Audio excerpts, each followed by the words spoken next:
Hello friends, welcome to my channel Soli Swasthya. दोस्तों, कैसे हैं आप सब? उम्मीद करती हूँ बहुत अच्छे होंगे। फ्रेंड्स, आज मैं आपके इस चैनल पर इसलिए आई हूँ कि सबसे पहले तो आप मेरे चैनल पर आए, इसके लिए बहुत बहुत बहुत thank you, big thank you. And अगर आप मेरे चैनल पर बार बार आते हैं तो ढेर सारा प्यार आप सबको। और यदि आप मुझे बहुत प्यार करते हैं तो नो डाउट आप मेरे चैनल को सब्सक्राइब भी करेंगे और बेल आइकन भी दबाना मत भूलिएगा, क्योंकि जैसे जैसे मैं वीडियोस बनाऊंगी आपके पास नोटिफिकेशंस आते रहेंगे। और मेरे ये वीडियोस जो हैं लाइफ के हर फील्ड को लेकर होते हैं। मैं स्पिरिचुअलिटी को बेस समझकर, उसको एक पिलर समझकर ही स्पिरिचुअलिटी को मैं वीडियोस बनाती हूँ। लाइफ का कोई भी फेज़ हो, कोई भी फील्ड, कोई भी एरिया हो लाइफ का, रिलेशनशिप हो या आपका पेरेंटिंग हो या आपकी खुद की सेल्फ लव हो, आपके खुद का एक पर्सनालिटी बिल्टअप हो, सब चीज़ों के सब एरिया पर मैं काउंसलिंग करती हूँ। मैं स्वास्थ्य पांडे एक फिज़ियोथेरापिस्ट हूँ, हिप्नोथेरापिस्ट भी हूँ, न्यूमरोलॉजिस्ट हूँ और टैरो कोच, टैरो रीडर भी हूँ, काउंसलिंग भी करती हूँ। सो गाइस, आप ये कहेंगे कि जब मैं फिज़ियोथेरापिस्ट थी, मेडिकल से जुड़ी हुई थी, तो मुझे ऑलरेडी ऑकल्ट में इतना सब स्टडी करने की क्या ज़रूरत थी? जी हाँ, एक्चुअली जिस वक्त मैंने फ़िज़ियोथेरेपी किया था तो उस वक्त मैं फ़िज़ियोथेरेपी की प्रैक्टिसेस कर रही थी।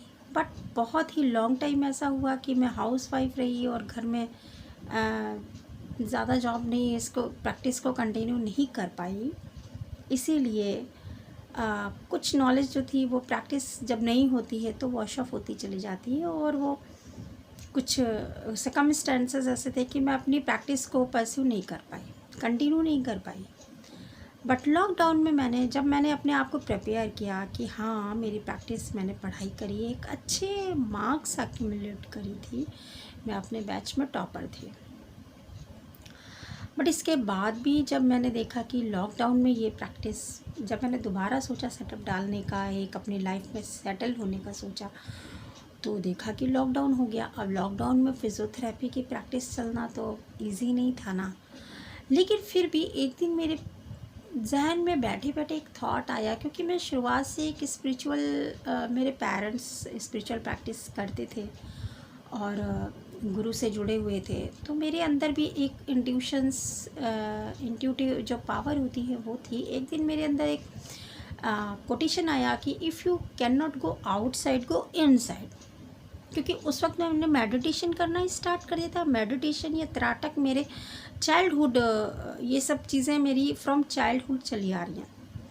सिंस चाइल्डहुड मेरी सारी चीज़ें मैं प्रैक्टिस कर रही हूँ, चाहे वो मेडिटेशन हो, चैंटिंग हो, त्राटक हो, ये सारी चीज़ें चाइल्डहुड से मैं प्रैक्टिस कर रही हूँ। बट जब इसमें आई लॉकडाउन के दौरान, जब ड्यूरिंग लॉकडाउन मेरी ये प्रैक्टिसेस और बढ़ती चली गई।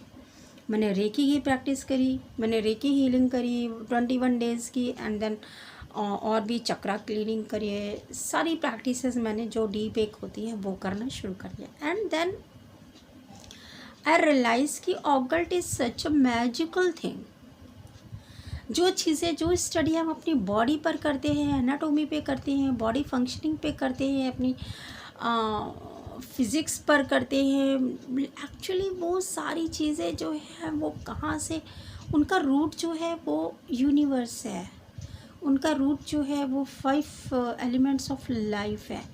फिर मुझे उन पे और ज़्यादा गहन सोचने का, उन पे स्टडी करने का मन होता गया। और जब मैं ये देखी कि हाँ, रियली मैं अननोइंगली एक स्पिरिचुअल जर्नी पर ही चल रही थी। दैट्स वाई मुझे ईश्वर ने इन्हीं चीज़ों में ज़्यादा, मतलब लिप्त करके रखा था कि मैं इन्हीं चीज़ों को लर्न करूं, बार बार लर्न करूं। ये चीज़ें मुझे बहुत अट्रैक्ट करती थी। किसी भी तरीके की स्पिरिचुअल प्रैक्टिस हो, मुझे बहुत अट्रैक्ट करती थी। और जब मेडिटेशन करती रही तो मैं समझी कि एंसेस्टर्स क्या हैं। अजपा जाप जब किया तो अजपा जाप को लेके मेरे के अंदर एक्सपीरियंसेस थे। एंसेस्टर्स हीलिंग मेरे साथ कैसी हुई, ये ऑटोमेटिक होती चली गई। और जब मैंने देखा कि मैं जिस तरीके का मेडिटेशन में ध्यान करती थी, जिस तरीके की मुझे इंट्यूशंस मिलती थी, जो चैनल मैसेजेस मेरे ड्यूरिंग मेडिटेशन होते थे, एक्चुअली उस तरीके के गाइडेंस मुझे यूट्यूब के थ्रू पॉपअप होते रहे वीडियोस, और मैंने देखा कि आज मैंने ये चीज़ मेडिटेशन में देखी, तो मैंने देखा। फिर धीरे धीरे यूनिवर्स ने मुझे इस तरीके से इवॉल्व किया है स्पिरिचुअल प्रैक्टिसेस के द्वारा कि मैं 3-3 घंटे 2-2 घंटे मेडिटेशन करती थी। और आज मैं ये सोचती हूँ कि हमारे पास जो भी बीमारियाँ होती हैं, जो भी डिसीज़ेज़ होते हैं, एक्चुअली वो हमारे कर्मास होते हैं। अब आप ये पूछेंगे कि 2 महीने का बच्चा, उसको पेट दर्द हो रहा है या उसको हार्ट में छेद है, तो वो उसके क्या कर्म हो सकते हैं? यस, उसके हो सकते हैं, उसके पिछले जन्म के कर्मा हो सकते हैं। वो मेंटली रिटार्टेड है, एक सीपी चाइल्ड है, बट यस, उसके पिछले जन्म के कर्मास हो सकते हैं। हमारे जो कर्मास है, हम जो चीज़ें भुगतते हैं, वो चीज़ें एक्चुअली हमारे तो कर्मास होते ही हैं। इसके अलावा हम जिस गोत्र में, जिस कुल में जन्म लेते हैं, उनके एंसेस्टर्स के भी कुछ कर्मास होते हैं। जो ब्लॉकेजेस उन्होंने छोड़ दिए होते, वो हमारे डीएनए में उन्होंने मतलब छोड़ के गए होते हैं वो ब्लॉकेजेस। अब आप ये समझिए कि धीरे धीरे मैंने ये सारी चीज़ें सीखी, और टैरो से तो मैं बचपन से ही कनेक्टेड थी। अब मैं बोलूँ कि टैरो मैं जानती थी, नहीं, मैं बिल्कुल नहीं जानती थी टैरो, लेकिन मेरी सोल जानती थी। त्राटक मैं बिल्कुल नहीं जानती थी, लेकिन मेरी सोल जानती थी। हम खेल खेल में खेलते थे, अपने एक गेम खेलते थे कि हम उगते हुए सूर्य को देखते थे, और बिना पल के झपकाए, और सनराइज़ के टाइम, सनसेट के टाइम, या एक न्यू फुल मून के टाइम हम त्राटक का गेम खेलते थे। और जब मैंने देखा कि वो त्राटक से हमारी इनर पावर कितनी आई, हमारी इंट्यूटिव पावर कितनी इंक्रीज़ हुई, ये एक्चुअली एक हिडन शक्तियाँ थी।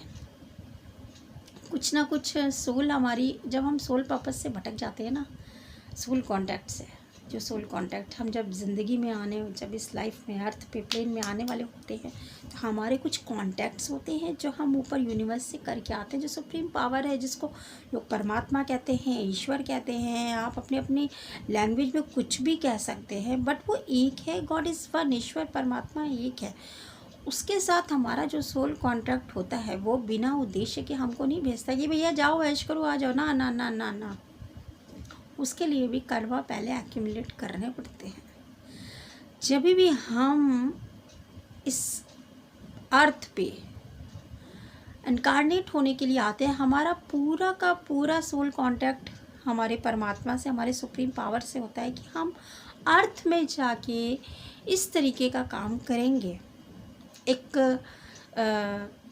लोक कल्याण का काम करेंगे, या कोई बहुत ही हाई पर्पस के साथ यहाँ पर आते हैं। बट यहाँ पर जब हम आते हैं, तो हमारे परिवार के लोग, हमारी फैमिली के लोग, हमारी सराउंडिंग, हमारे कॉलेज, जो हमारी कंडीशनिंग करना शुरू करते हैं, वो कंडीशनिंग से हम ऊपर सोल पर्पस को अपने भूल जाते हैं। फिर हम अपने चीज़ों को बढ़ाने के लिए, अपनी पर्सनल, अपने मतलब अपने निजी स्वार्थ के लिए हम हर चीज़ करना शुरू कर देते हैं। मेरा घर, मेरे बच्चे, मेरे पेरेंट्स, मेरी एजुकेशन, मेरी नौकरी, मेरा घर, मेरा मकान, मेरा अचीवमेंट्स जो भी है, मटेरियल लाइफ की जो भी अचीवमेंट्स हैं, हम उन पर वक्त करने लगते हैं एक्चुअली।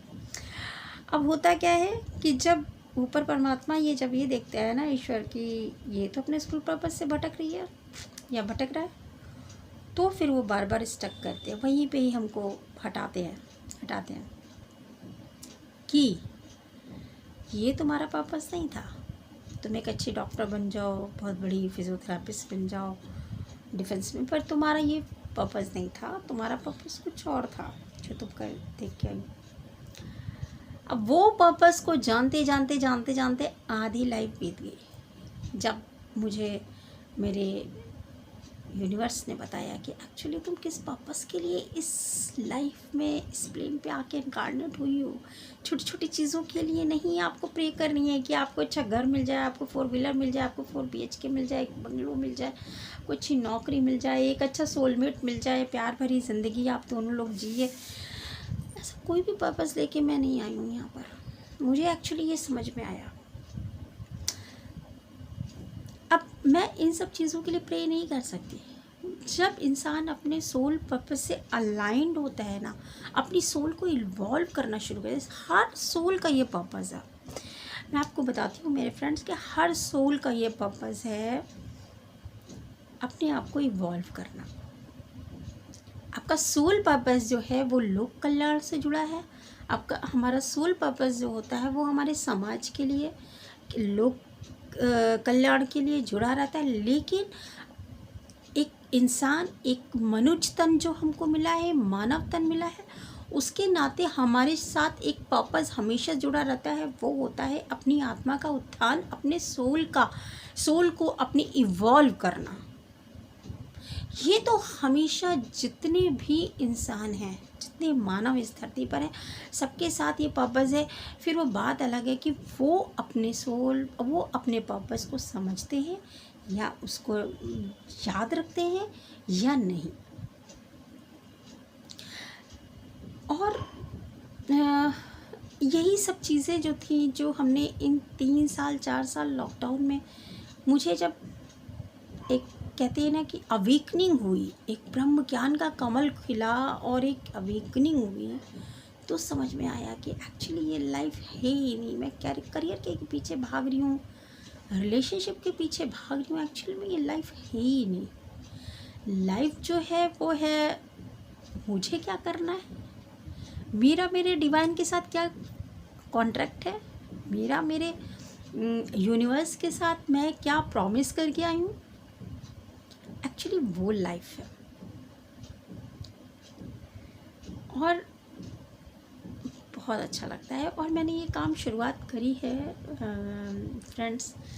मैंने टैरो सीखा, मैंने न्यूमरो सीखा, और मैं अभी और सीख रही हूँ न्यूमरो में। और ज़्यादा मैं और डीप स्टडी में जाना चाहती हूँ और सीख रही हूँ।